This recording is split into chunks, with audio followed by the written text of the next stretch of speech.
सहनौ भुनक्तु सह वीर्यं करवावहै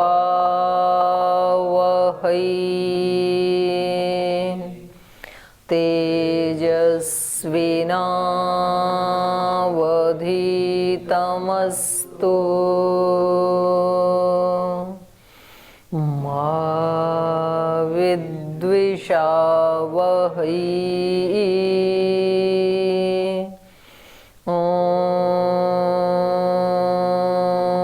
शांति शांति शांति।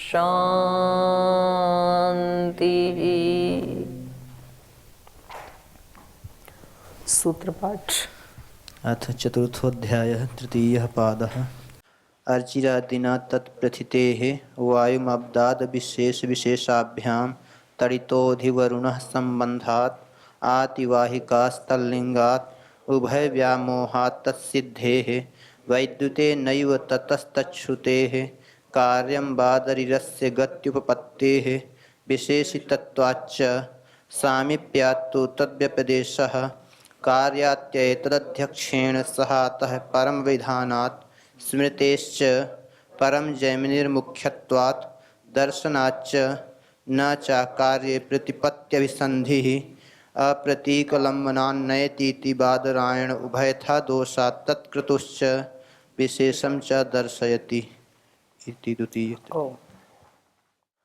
वेदांत दर्शन के चतुर्थ अध्याय का तृतीय पाद पढ़ रहे हैं और जो मुक्त आत्माएं हैं जिनको आतिवाहिक नामक जो सूक्ष्म शरीर हैं वो ब्रह्मलोक तक कैसे लेकर के जाते हैं, उसका क्या क्रम है, ये हम पढ़ रहे थे।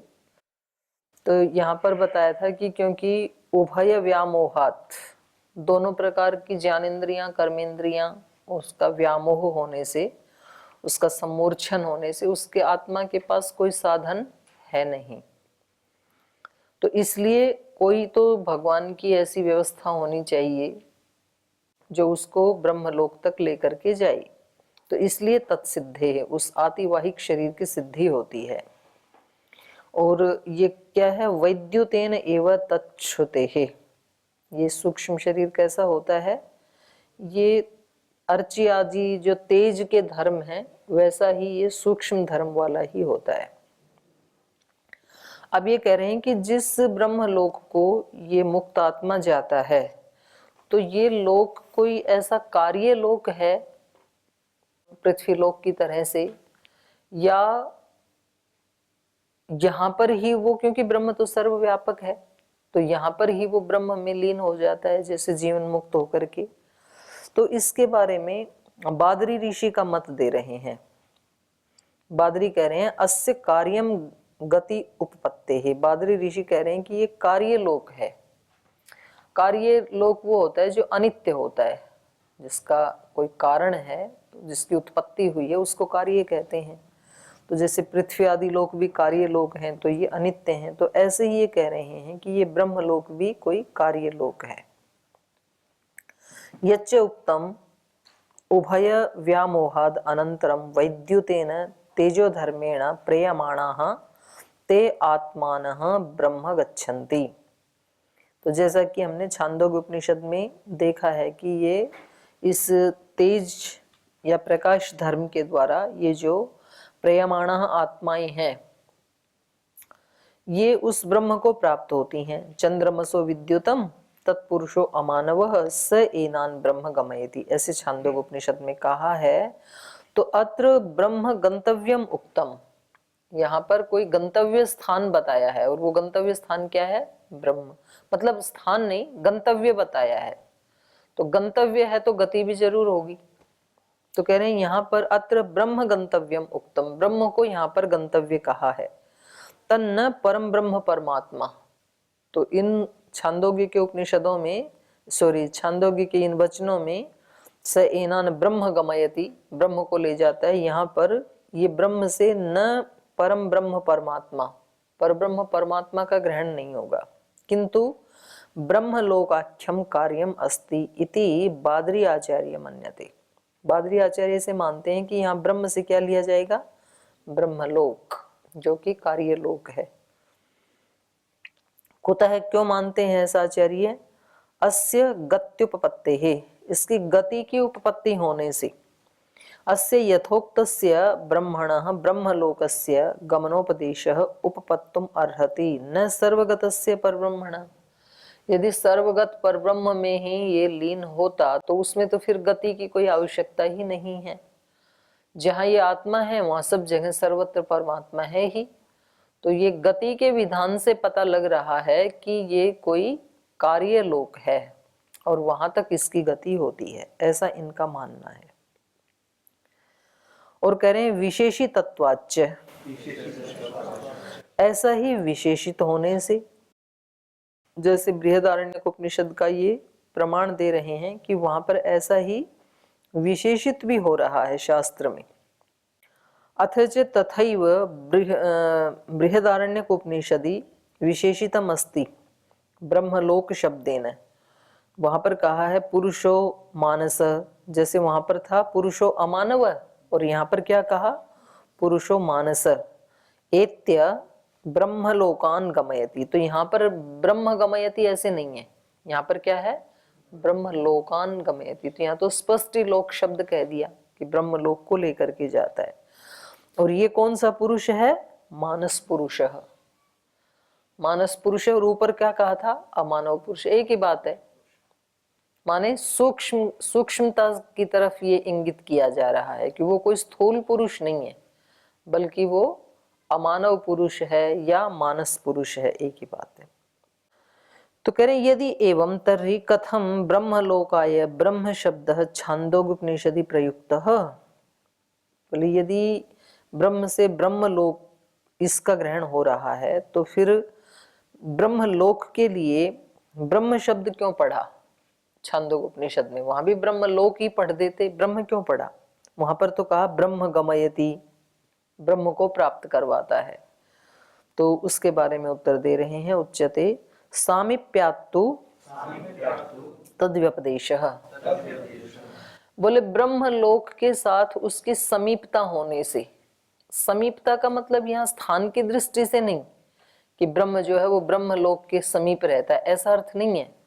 पर इसकी जो यात्रा का विधान है उसमें ब्रह्मलोक के तुरंत बाद अनंतर ब्रह्म की प्राप्ति होती है। जैसे ये पूरा विधान है, अर्ची से दिन के प्रकाश को जाएगा, अह से फिर शुक्ल पक्ष को, फिर षण्मास को, फिर आदित्य को, फिर विद्युत को, ऐसे ऐसे जो विधान है। तो ऐसे इस विधान में फिर अति मानव अमानव या मानस पुरुष उसको कहाँ ले जाएगा, ब्रह्मलोक। ब्रह्मलोक के बाद ब्रह्म की प्राप्ति होगी।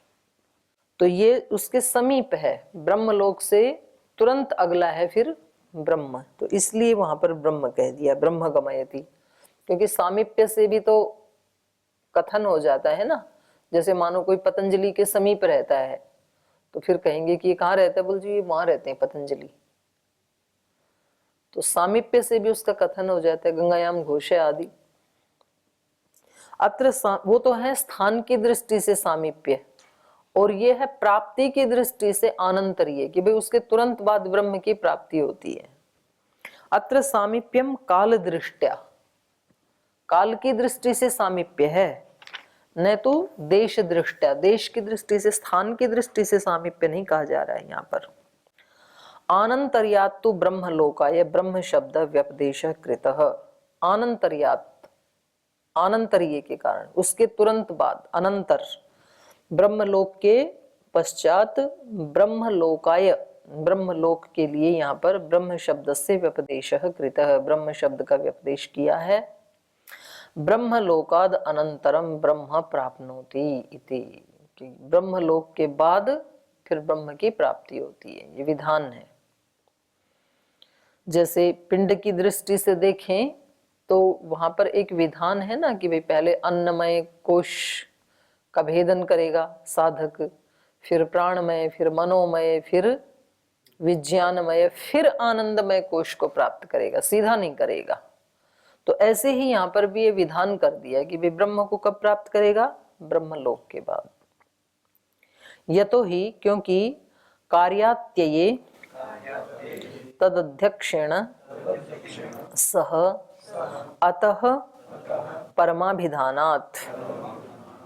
कह रहे हैं क्योंकि कार्यात्यये, कार्य रूप जो ब्रह्मलोक है उसका अत्यय अतिक्रमण करके, पहले जो कार्य रूप में जो ब्रह्मलोक बताया उसका अतिक्रमण करना पड़ेगा इसको, उससे पहले नहीं मिलेगा ब्रह्म।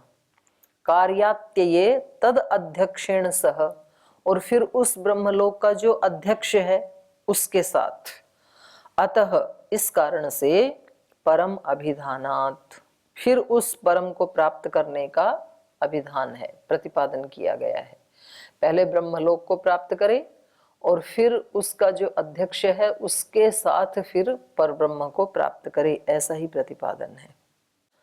कार्यात्यये कार्यस्य ब्रह्मलोकाख्यस्य अतिक्रमणे, ब्रह्मलोक जिसकी संज्ञा है, ऐसे उस कार्य लोक का अतिक्रमण करने पर ब्रह्मलोका अतिक्रमणानंतरम, ब्रह्मलोक के अतिक्रमण के बाद, ब्रह्मलोकम अतिक्रम्य, ब्रह्मलोक का अतिक्रमण करके, तद अध्यक्षेण सह, तेन एव अध्यक्षेण, उसी अध्यक्ष के साथ, अमानवेन मानसेन तैजसेन सूक्ष्म शरीरेण सह, अतः ब्रह्मलोकात् परम ब्रह्म प्राप्नोति तथैव अभिधानम प्रतिपादनम अस्ति इति।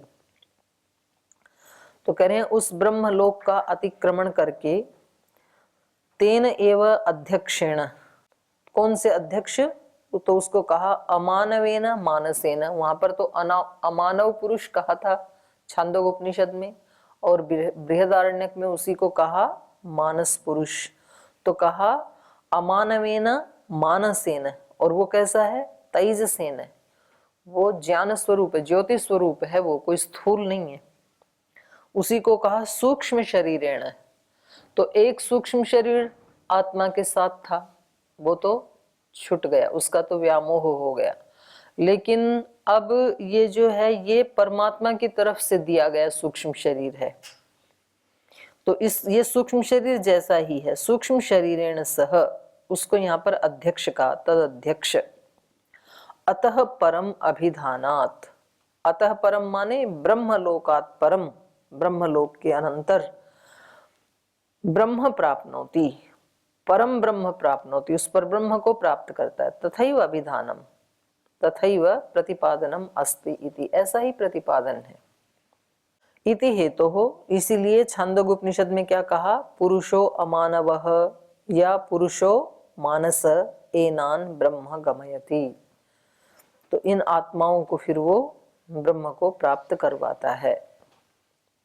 स्मृतिश्च, और स्मृति भी ऐसा ही कह रही हैं, स्मृतौ अपि खलु अध्यात्मचर्या क्रमेण अन्ते परम ब्रह्म प्राप्यते किल उच्यते। स्मृति ग्रंथों में भी अध्यात्मचर्या का जो क्रम है उसमें अंते, लास्ट में, अंत में परम ब्रह्म प्राप्यते, पर ब्रह्म की प्राप्ति की बात ही कही गई है। जैसे गीता का उदाहरण दे रहे हैं ये, आ ब्रह्म भुवना लोका पुनरावर्तिनो अर्जुन, हे अर्जुन, ये जो लोका, ये जो जीवात्माएं हैं, ये आ ब्रह्म भुवनात्, तो यहाँ तो भुवन कह ही दिया, तो जो ब्रह्म का लोक है माने कार्य रूप, वहां से पहले पहले, तो ये उसमें ले लिया ना परिधि में, है सॉरी मर्यादा में, मर्यादा अर्थ ले लिया। आ ब्रह्म भुवनात्, ब्रह्म लोक से पहले पहले, वहां तक की जिनकी गति है वो सब क्या है, पुनरावर्ती है, वो वापस लौट आते हैं। पर ब्रह्म लोक के अंदर जो गया, उसको पार कर गया, वो फिर ब्रह्म को ही प्राप्त होगा, वो वापस नहीं आएगा, मुक्त हो जाएगा वो। तो गीता भी ऐसे ही कह रही है, ब्रह्म भुवनम ब्रह्मलोक इति यावत। तो यहाँ पर गीता के श्लोक में जो ब्रह्म भुवन कहा है उसका मतलब ब्रह्मलोक ही है। तो ब्रह्मलोक इति यावत, ब्रह्मलोक तक, ब्रह्म भुवनात् अर्थात ब्रह्मलोकात् परम, ब्रह्म भुवन तक जाते हैं वो तो वापस आ जाते हैं, और ब्रह्मलोकात् परम ब्रह्म अर्थात मोक्षः इति अर्थ है। ब्रह्मलोक से परे वो परब्रह्म है या मोक्ष है, ये इसका अर्थ है। परस्यांते कृतात्मानः प्रविशन्ति परमं पदम। परस्यांते, परस्य मतलब जो कार्य रूप में ब्रह्मलोक है उसमें कृतात्मान, जो कृत आत्माएं हैं अर्थात जो कृतकृत्य हो गई हैं, ऐसी जो आत्माएं हैं वो परमम पदम प्रविशन्ति, वो फिर ब्रह्मलोक के बाद उस परम पद में प्रवेश पा जाती हैं। इत्यपि स्मर्यते, तो ऐसा भी देखा जाता है, ऐसा भी सुना है, ऐसा भी स्मृति में पाया जाता है। तो ये जो मत है कि ये ब्रह्मलोक क्या है, एक कार्य लोक है, ये बादरी ऋषि का मत था। अब जैमिनी ऋषि का मत इससे थोड़ा भिन्न है। वो कह रहे हैं परम जैमिनी मुख्यत्वात्। जैमिनी कहते हैं ब्रह्म गमयति, तो यहाँ ब्रह्म से परम ब्रह्म ही लिया जाएगा, क्योंकि वो परम ब्रह्म ही मुख्य होने के कारण जितने भी जब तब साधनाएं आदि की जाती हैं तो वो मुख्य रूप से किसके लिए की जाती हैं, ब्रह्म प्राप्ति के लिए की जाती हैं, ब्रह्म लोक की प्राप्ति के लिए तो नहीं की जाती हैं। तो जब यहाँ पर कहा ब्रह्म गमयति तो इसका मतलब मुख्य ब्रह्म का ही ग्रहण करना चाहिए, ऐसा जैमिनी आचार्य मानते हैं।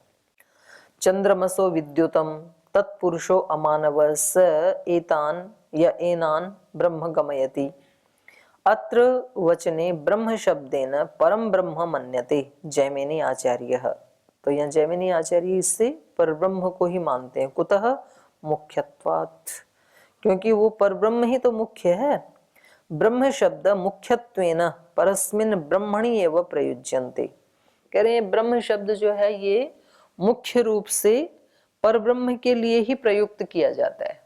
गौण रूप से ठीक है, ब्रह्म और भी जगह प्रयुक्त हो जाता है। ब्रह्म का अर्थ एक विराट भी होता है, और ब्रह्म कहीं कहीं प्रकृति के लिए भी प्रयुक्त हो जाता है, लेकिन मुख्य रूप से ब्रह्म शब्द किसके लिए प्रयुक्त होता है, परम ब्रह्म के लिए ही, परब्रह्म के लिए ही प्रयुक्त होता है। ब्रह्म शब्दों मुख्यत्वेन परस्मिन् ब्रह्मणि एव, जो परब्रह्म है उसी के लिए प्रयुज्यते, प्रयुक्त होता है। मुख्यम ब्रह्म, मुख्यम ब्रह्म ही अध्यात्म मार्गे प्राप्तव्यम, और अध्यात्म मार्ग में प्राप्तव्य भी क्या है, मुख्य रूप से ब्रह्म ही प्राप्तव्य है। तस्मात् परम ब्रह्म ही ग्राह्यम, तो यहाँ ब्रह्म से परब्रह्म का ही ग्रहण करना चाहिए, ब्रह्म लोक का ग्रहण नहीं करना चाहिए, ऐसा जैमिनी आचार्य का मत है। दर्शनाच्च, और वो भी अपने मत में प्रमाण दे रहे हैं। वो कह रहे हैं श्रुति से भी ये ज्ञापित होता है। तत्र अस्मिन् देवयान मार्गे गंतव्यत्वेन अंतिमं लक्ष्यम ब्रह्मैव। बोले ये जो देवयान मार्ग है इसमें जो अंतिम गंतव्य है वो अंतिम लक्ष्य ब्रह्म ही है। तो ये भी छांदोग्य उपनिषद का ही प्रमाण दे रहे हैं। तयो ऊर्ध्वमायन अमृतत्वम एति, कह रहे हैं तया ऊर्ध्वमायन, ऊर्ध्वम आयन अमृतत्वम एति, उसके द्वारा मतलब वो जो साधना आदि है उसके द्वारा ये ऊर्ध्व को प्राप्त करता हुआ, ऊंचा उठता हुआ, अमृतत्वम एति, अमृतत्व को प्राप्त करता है। उस साधना के द्वारा ये अपने आप को ऊंचा उठाते हुए अमृतत्व को प्राप्त करता है। अमृतत्वम एति गमने अमृतत्वम लक्ष्यम, बोले ये जो इसकी यात्रा है इसमें अमृतत्व इसका लक्ष्य है। और तच्च परम ब्रह्म, और वो अमृतत्व क्या है, परम ब्रह्म ही है। न कार्यम ब्रह्म लोकाख्यम, वो कार्य लोक ब्रह्म लोक इसका गंतव्य, इसका लक्ष्य नहीं हो सकता है। तथा कृत्वा एव स एनान ब्रह्म गमयति, तो इस कारण से ये जो वाक्य है स एनान ब्रह्म गमयति, अत्र गमयति तत्र एति, तो उभौ प्रयोगौ गत्यर्थौ समानौ। तो यहाँ पर तो है गमयति छांदोग्य उपनिषद में तो, और बृहदारण्यक में है एति। तो कह रहे हैं दोनों ही धातुएं क्या हैं, गत्यर्थ ही हैं। तो इसलिए दोनों का जब विधान एक समान है तो दोनों का प्राप्तव्य जिनका उनका फल भी एक समान ही होना चाहिए।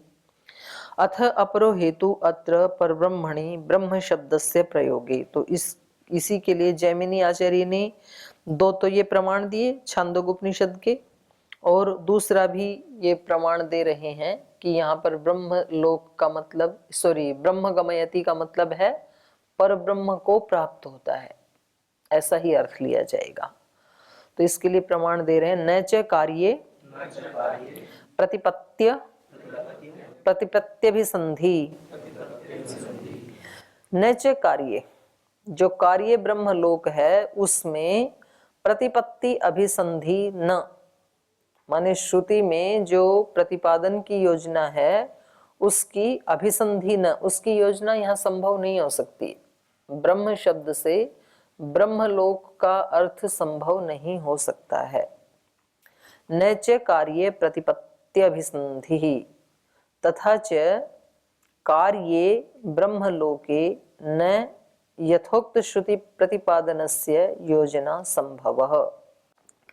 करें ये जो कार्य ब्रह्मलोक है उसमें यथोक्त श्रुति प्रतिपादनस्य, जैसा कि श्रुति में कहा है, तो जो श्रुति का प्रतिपादन है उसके प्रतिपादन की योजना की संभवता इसमें दिखाई नहीं देती है, संभावना इसमें दिखाई नहीं देती है। श्रुति में क्या कहा, उक्तम ही श्रुतौ, श्रुति में कहा तद य इत्थम विदु ये च इमे अरण्ये श्रद्धा तप इति उपासते ते अर्चिषम। तो वो फिर पूरा विधान है और लास्ट में पुरुषो अमानव स एनान ब्रह्म गमयति। तद ये इत्थम विदु, जो इस ब्रह्म के बारे में पर ब्रह्म के बारे में जानते हैं कि उस ब्रह्म को इस साधना से तपस्या से प्राप्त किया जा सकता है, तो वो फिर अरण्य में जाकर के श्रद्धा और तप पूर्वक उसकी उपासना करते हैं और फिर वो उपासना करते करते ज्ञान को प्राप्त हो जाते हैं। पहले थोड़े से ज्ञान को प्राप्त होते हैं, अर्ची के समान प्रकाश होता है, एक किरण के बराबर प्रकाश होता है, और फिर बढ़ते बढ़ते बढ़ते बढ़ते एक अमानव पुरुष उसकी सहायता करके ब्रह्म से मिला देता है। ये छांदोग्य का हुआ। फिर बृहदारण्यक का दे रहे हैं त य एव एवं एतद् विदु, बिल्कुल वैसा का वैसा ही वर्णन है। त य एवं एतद् विदु ये च अमी अरण्ये श्रद्धाम सत्यम उपासते ते अर्ची। आगे का वर्णन बिल्कुल वैसा का वैसा है। ऊपर था कि वो श्रद्धा और तप से उपासना करते हैं, और यहाँ आ गया श्रद्धा और सत्य पूर्वक। तो बस इतना सा अंतर है, तो थोड़ा थोड़ा अंतर है केवल, बाकी का वर्णन वैसा ही है, पथ का विधान वैसा ही है। तो यहाँ दोनों ही जगह जो है ना वो अरण्यवास दिखाया गया है।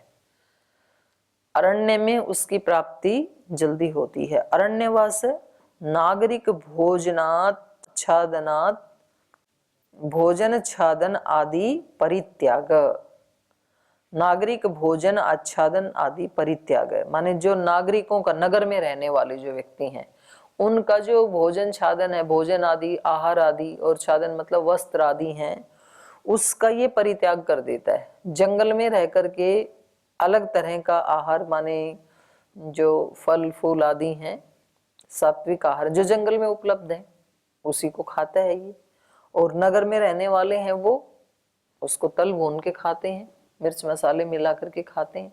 तो उसका जैसा भोजन नहीं होता है इसका। आहार शुद्धौ सत्व शुद्धि, तो आहार की शुद्धि को भी यहाँ पर प्रश्रय दिया है कि इसका जो भोजन है, भोजन छादन आदि है, उसका ये परित्याग कर देता है। नागरिक भोजन आच्छादन आदि परित्याग, नागरिकों का जो भोजन वस्त्र आदि है उसका परित्याग करके। नहीं तो कभी कभी व्यक्ति क्या करता है कि चला तो गया अरण्य में, लेकिन साथ में वही भोजन लेके जाता है, वही रसोई मसाले, वही हल्दी जीरा धनिया हींग सब अपने साथ लेके जाता है, वैसा ही बना के खाता है जैसा नगर में बना के खाता था। तो कह रहे नहीं, वहां पर वो सब नहीं खाना चाहिए, वहां पर जाकर के तो अरण्य का ही खाना खाना चाहिए, जो वहां उपलब्ध है वही खाना चाहिए। श्री राम आदि तो लेके गए नहीं, कहीं आता नहीं ना रामायण में कि एक ट्रक मसाले ले गए 14 साल के लिए, 2 ट्रक चावल लेके गए, और वो तो राजा थे, वो तो ले जा भी सकते थे, जहां जहां भी जाएंगे तो ट्रक साथ साथ चलेगा, उसमें क्या दिक्कत है, लेकिन वो लेके नहीं गए कुछ भी। तो यहाँ पर भी यही कह रहे हैं, नागरिक भोजन आच्छादन आदि परित्याग श्रद्धा तपः सत्य अनुष्ठानम च, इन सब का त्याग करके श्रद्धा तप और सत्य का वो अनुष्ठान करते हैं। पर ब्रह्म उपासका नाम एव कृत्यम न कार्य ब्रह्म उपासका नाम भवितुम अर्हति। तो ये इनका जो इतना श्रद्धा पूर्वक जो तप सत्य का अनुष्ठान है, ये पर ब्रह्म उपासका नाम एव, पर ब्रह्म के जो उपासक हैं उन्हीं का ये दिनचर्या होती है, उन्हीं के ये जप तप आदि का अनुष्ठान होता है, जो ब्रह्म के उपासक हैं, पर ब्रह्म के उपासक हैं।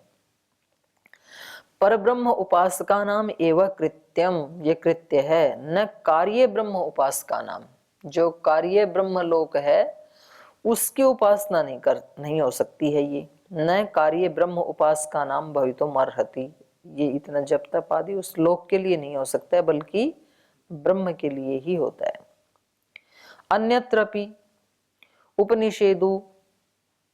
उपनिषेदु उपलभ्यते तपः श्रद्धे ये ही उपवसन्ति अरण्ये शांता विद्वांसो भैक्षचर्यां चरन्तः सूर्यद्वारेण ते विरजः प्रयान्ति यत्रामृतः स पुरुषो हि अव्यात्मा। तो अन्यत्र भी यही कहा है कि उन्होंने उपनिषेदु उपलभ्यते प्राप्त किया या प्राप्त करते हैं, कौन? तपश्रद्धे ये ही उपवसन्ति अरण्ये, जो तप और श्रद्धा पूर्वक, माने श्रद्धा और तप ये दोनों कॉमन है। श्रद्धा से युक्त जरूर होना पड़ेगा, जिसको भगवत प्राप्ति करनी है तो उसको श्रद्धालु होना बहुत जरूरी है, केवल लॉजिक से नहीं मिलेगा। और तप जरूर करना पड़ेगा, द्वंद्वों को जरूर सहन करना ही पड़ेगा, तो ये कॉमन हो गई। तप श्रद्धे ये ही उपवसंती अरण्य, और अरण्य में वास करना पड़ेगा। अरण्य का मतलब है जीवंत वस्तुओं के साथ रहना चाहिए, क्योंकि अरण्य में पेड़ पौधे हैं ना, और जैसे दीवार आदि है ये जीवंत नहीं है। तो प्रकृति के साथ रहने से व्यक्ति की बहुत सारी बीमारियां वैसे समाप्त हो जाती हैं, तो शरीर स्वस्थ रहेगा तो शरीर साधन बनेगा फिर ब्रह्म प्राप्ति का। तो इसलिए भी कहते हैं तपश्रद्धे ये ही उपवसंती अरण्य शांता विद्वांस, शांत विद्वान, शांत भी होना चाहिए और विद्वान भी होना चाहिए। कई बार देखो ये कह देते हैं ना कि भाई भक्त लोग ही भगवान को प्राप्त करते हैं, विद्वानों को तो कभी मिलेगा नहीं, ऐसे बोल देते हैं। तो वहां पर या तो वो विद्वानों की निंदा कर रहे हैं या तो भक्त की प्रशंसा कर रहे हैं, वो तो कहने वाले की विवक्षा के ऊपर निर्भर करता है। लेकिन उसमें सूक्ष्म बुद्धि, विद्वान का मतलब है विवेकी होना बहुत जरूरी है, क्योंकि स्थूल विषय भी बिना दिमाग के तो समझ में आते नहीं है, बिना विवेक के समझ में आते नहीं है।